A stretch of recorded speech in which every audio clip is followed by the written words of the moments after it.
Hi, welcome to a great edition of Fiifi-Manfred on YouTube.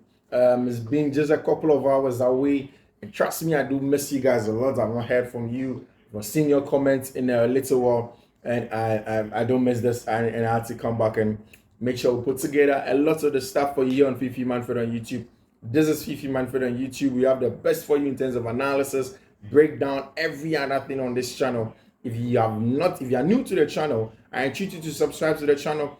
If you aren't new and you've not subscribed as well, you need to subscribe to the channel. You ought to subscribe to the channel and turn on notification. This Fiifi-Manfred on YouTube. It is imperative that you get to subscribe to the channel and turn on notification. My name is Fiifi-Manfred. This is Fiifi-Manfred on YouTube. We give you the best of footballing analysis here. Today, we'll delve into every conversation that there is to go into. There have been games that have been played today on the Saturday. I think on the 3rd of February, a lot of games have been played. Sorry. We'll talk about the games that have been played in Europe, the games that have been played in Germany, the games that have been played in Spain, in Barcelona, in Italy, and then of course the drama that has unfolded in African Cup of Nations. We'll discuss Chelsea's preview to that big game against Wolverhampton Wanderers and what really is the thing happening to Chelsea and Mauricio Pochettino and his team. We'll talk about every other stuff. We'll discuss the nitty-gritties, the details, and every other stuff. So stick and stay. This is Fiifi-Manfred on YouTube. Don't go nowhere. All the analysis incoming. But then you need to make sure that if you subscribe to the channel, if you have not subscribed to the channel, turn on notifications after subscribing. And in there, after you do that, do choose all. My name is Fiifi-Manfred. I do this for love. I do this for the passion of the game. So stick and stay in there. Just the next few seconds, we'll get into the conversation and we'll start with the Africa. So yeah, we start with the African Cup of Nations and we start with the games that went on in the quarterfinals of the African Cup of Nations. It started with the host nations big game that went on versus La Côte d'Ivoire versus Mali. And I was talking about this game in a pre-match analysis where I kept on alluding to the fact that it's going to be a huge West African derby. And when West African derbies come to party, it's essentially about drama. It's essentially about both teams pitching against themselves in terms of physicality and then the tactical difference between the two teams, the dynamism between the two teams. But boy, what a story the Ivorians have written in this African Cup of Nations. In the group stages, they were literally dead and buried. They needed a miracle from the Atlas Lions of Morocco. They did that job for them. They got resurrected. They had sacked the manager even prior to that, NS5, who has been essentially a juvenile football coach in France for the better part of his career, and then taking up a few other jobs in France. And then Ivory Coast, who was assistant manager, took over the job whilst the Ivorians were still talking to Hervé Renard to take up the job as their substantive head coach. Hervé Renard, the French Football Federation, turned down that offer, and then all of a sudden they had to turn to NS5, who now has been bold, has been confident, reinstating some experienced old players, brought them onto the field of play, give them a reason to fight.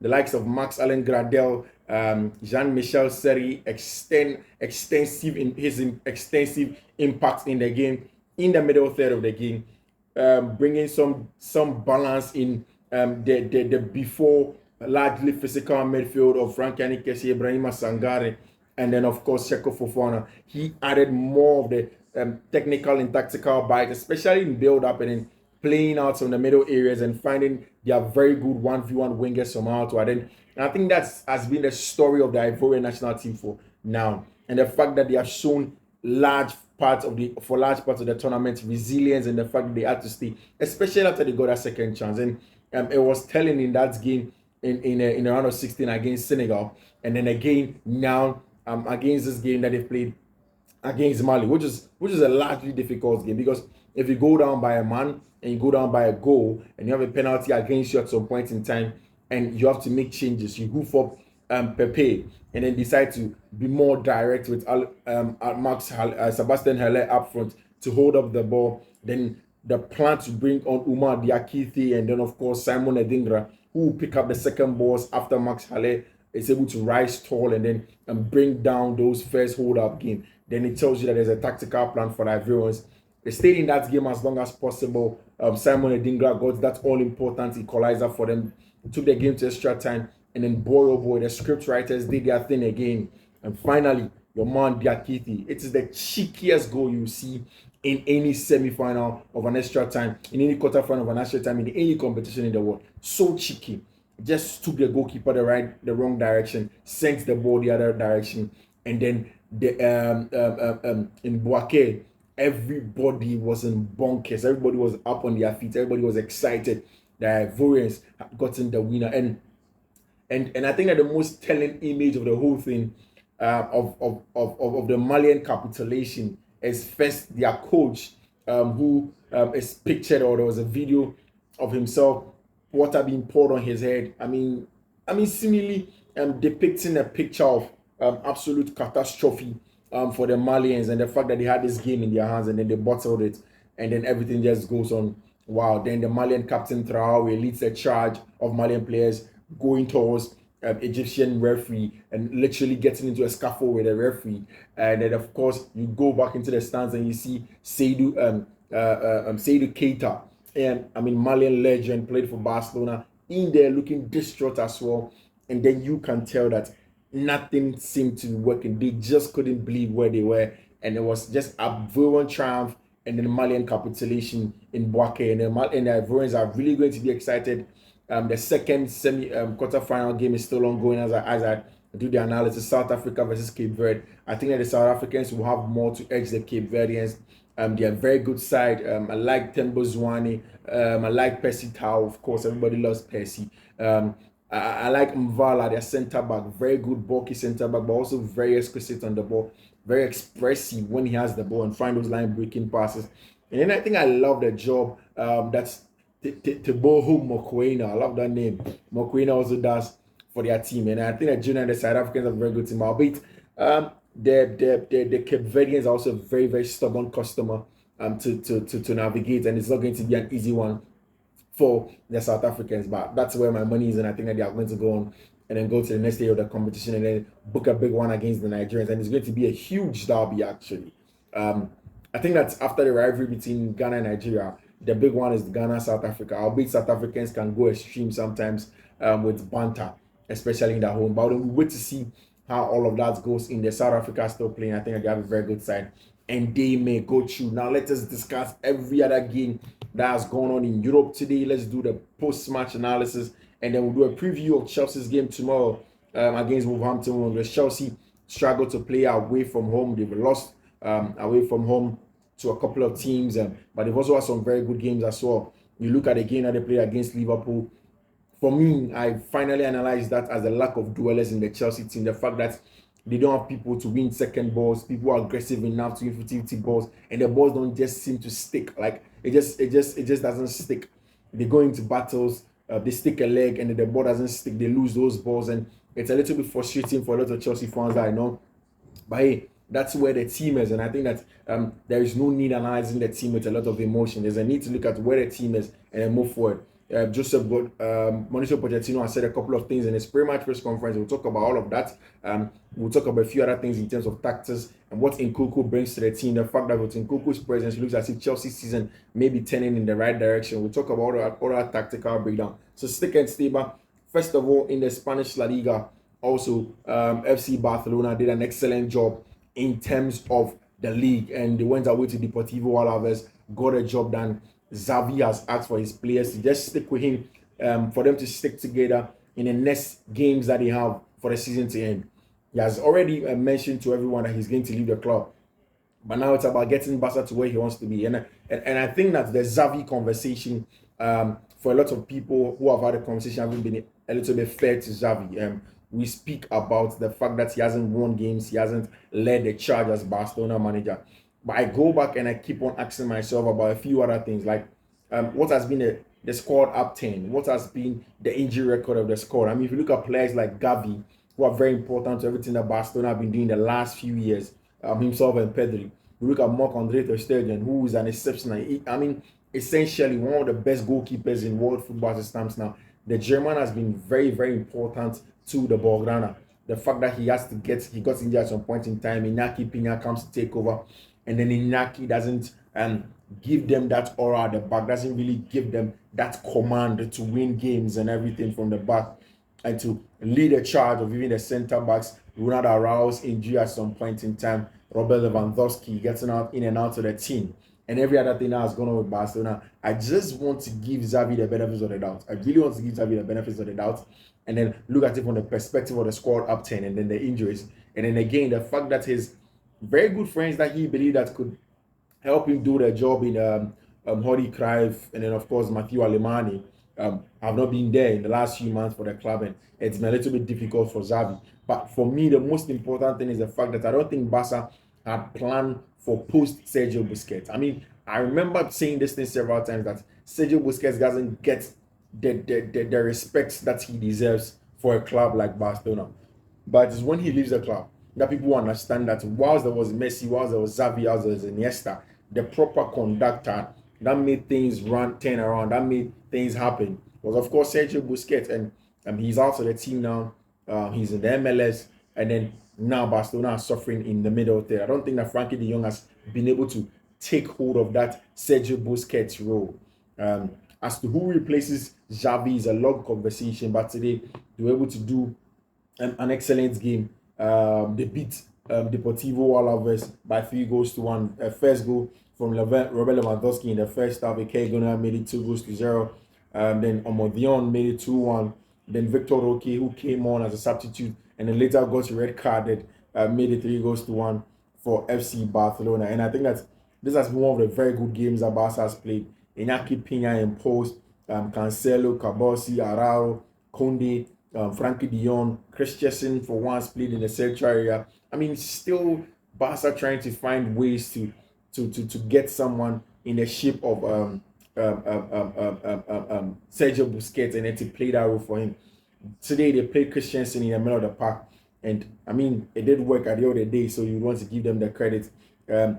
Right after they played, it was Christensen, Frankie de Jong, K. Gunan, then up top Yamin Yamal, and then of course Robert Lewandowski, then Pedri up there for themselves. So Barca getting the all-important win. Now in the Spanish La Liga, they've moved to third as Atletico de Madrid have a huge game to play against Real Madrid tomorrow. It's going to be a huge one. We'll discuss that as well later in the pre-match analysis. So stick and stay. All the analysis here for you. Don't go nowhere. Yes, Fiifi-Manfred on YouTube. If you're not subscribed to the channel, turn on notification. Subscribe to the channel. Let's have the conversation. Tottenham Hotspur Everton was such a cracker. In fact, I just returned from work when that game was going on, and I was a little bit tired and sleepy. So I just watched patches of the game. It was only after the full game was played and I was able to watch it again. And boy, who said Ange Postecoglou was a joke and he couldn't get a job done? And I keep on asking myself, how has Ange been able to play his football with his Tottenham Hotspur team within the shortest possible time? And I'll tell you something. I think Tottenham's recruitment has been brilliant than Chelsea's. Yeah. So Ange Postecoglou essentially plays with a very high line, and he has centre backs for that job. And if you follow this channel, and all the things I've spoken about consistently is the fact that the characteristics of centre backs that you need in your back line are supposed to be the cat and then the dog. In a cat, they have Christian Romero, who has done a brilliant job. Today he started as captain of the team.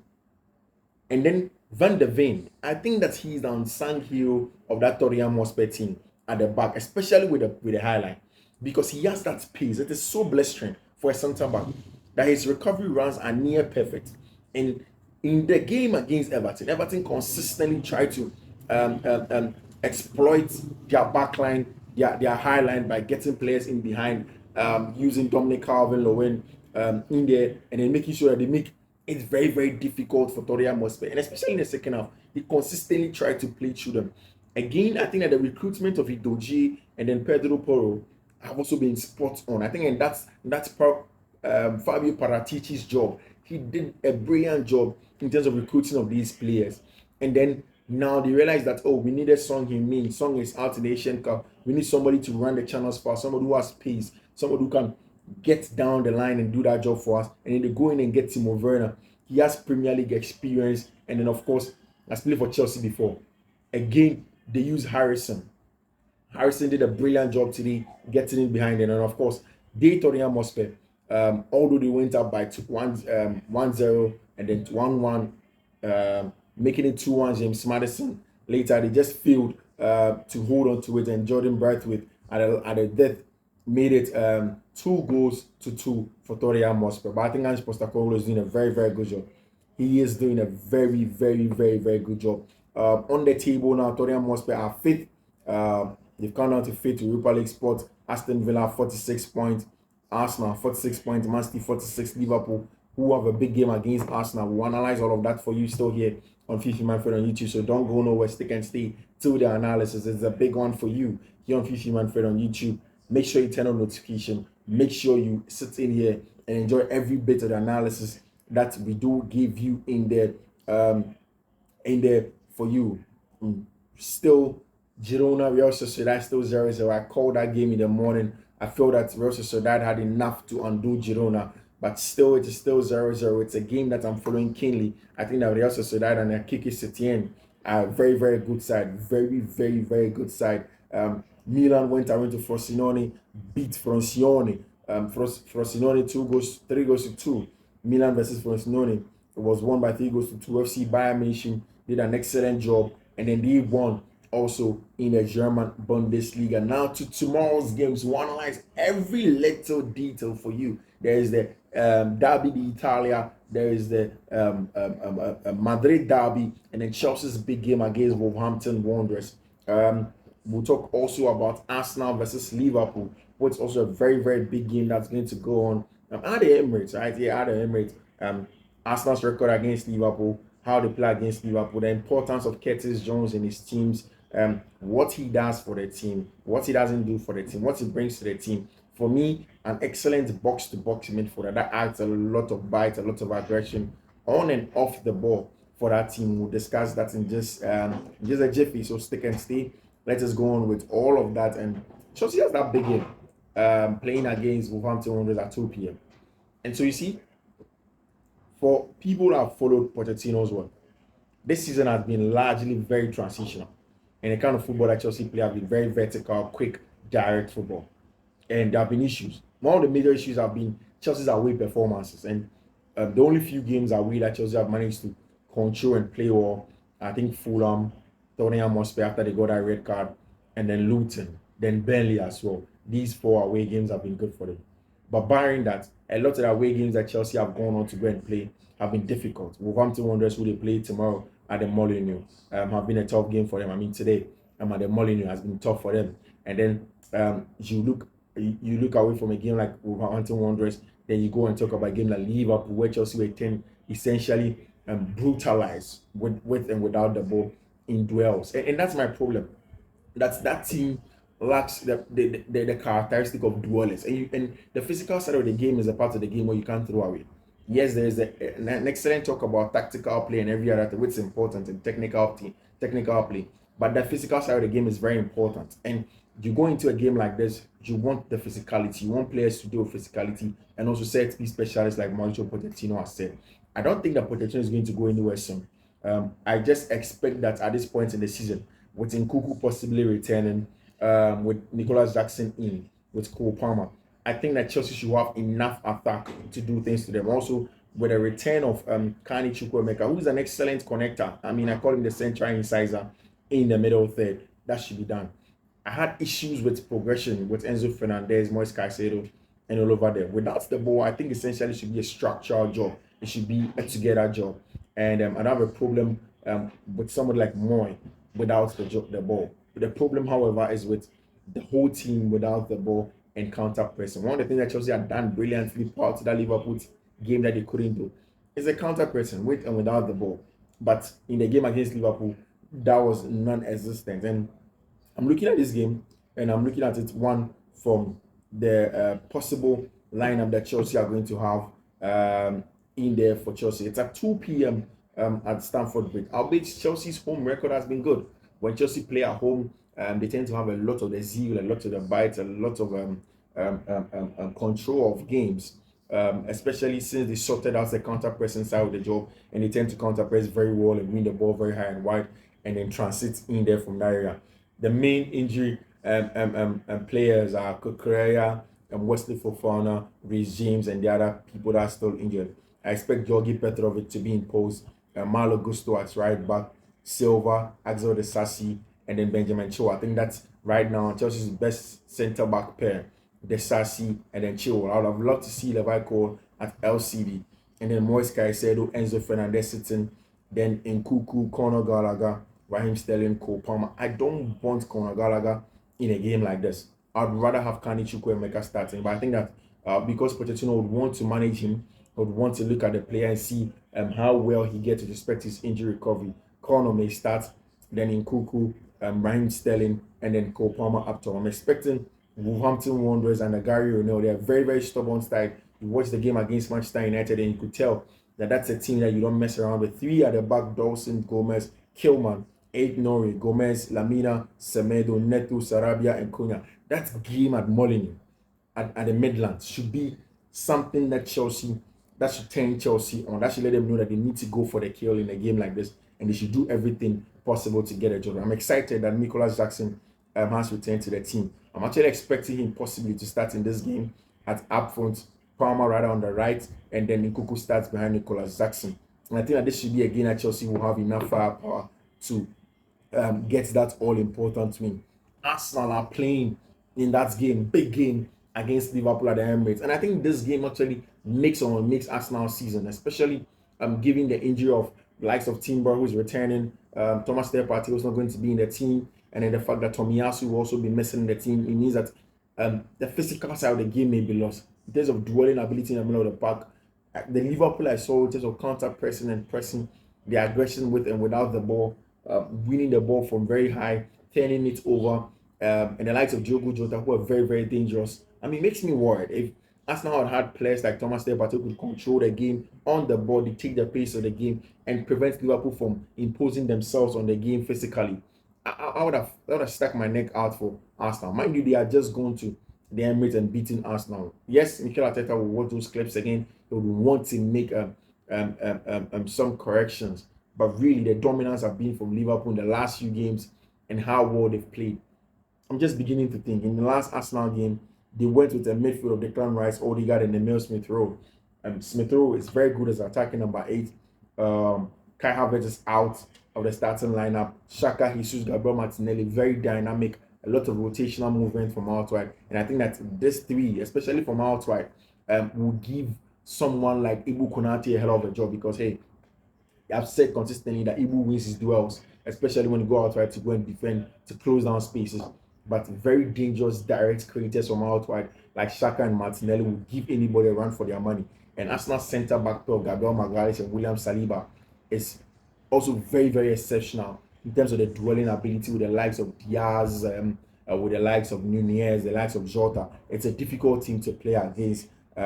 Liverpool with that midfield of Jones, McAllister, and then Domenico Szoboszlai. I love it, especially with the box-to-box job of Curtis Jones. I think that he's a brilliant player and he's going to go very far. But I'm sticking out for maybe a double chance for Liverpool in this game. And then finally, in the Madrid derby, I think that Real Madrid have been good, 4-1, 2-1-2, excellent way of play, managing of game. Atletico Madrid have been good also with a 3-5-2. But I think Madrid edges it. They edge slightly, especially at the Estadio Santiago Bernabeu. Guys, this is where Jordan Ketson has been an excellent 20 minutes and more talking to you about everything football here on Fiifi-Manfred on YouTube. My name is Fiifi-Manfred. Thank you very much for sticking and staying. If you're not subscribed to the channel, I entreat you to do so now. Subscribe to the channel and turn on notification. Adios. I'll see you soon.